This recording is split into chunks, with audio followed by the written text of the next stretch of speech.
ദേവിയുടെ ആയുധമായിട്ട് അവരെല്ലാം അവിടുത്തെ ജനങ്ങൾ ഉപയോഗിച്ചിരുന്ന വാരിക്കുന്തം തന്നെയാണ് ആദ്യ കാലഘട്ടത്തിൽ വന്നിരുന്നത്. ആ ചേയോന് വേണ്ടി മലമ്പ്രദേശത്തൊക്കെ ധാരാളം അമ്പലങ്ങൾ കഴിക്കപ്പെട്ടു. ആ ചേയോനാണത്രേ പുതിയ കാലഘട്ടത്തിൽ ആര്യ കാലഘട്ടത്തിന് ശേഷം മുരുകൻ എന്ന ദൈവമായി മാറിയത് എന്നാണ് പറയപ്പെടുന്നത്. കണക്കുകൾ നോക്കുമ്പോൾ ഏകദേശം ശരിയാണ്.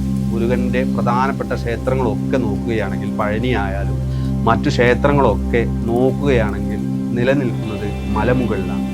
മാത്രമല്ല, ചേയോൻ്റെ ആയുധമായ ശൂലം മുരുകൻ്റെ കാലഘട്ടത്തിൽ വേലായി, ശൂലത്തിന് ഒന്നും കൂടി വൃത്തിയായി വേൽ എന്ന് പറയുന്ന ആയുധമായി പരിണമിക്കപ്പെട്ടതും നമുക്ക് കാണാം.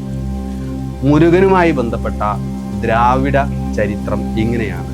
ദ്രാവിഡർ വിശ്വസിക്കുന്നത് പണ്ട് കാലഘട്ടത്തെ സംഘകാല പാട്ടുകളിൽ നിന്നുമാണ് ഈ ചരിത്രം ലഭിക്കപ്പെട്ടിട്ടുള്ളത്.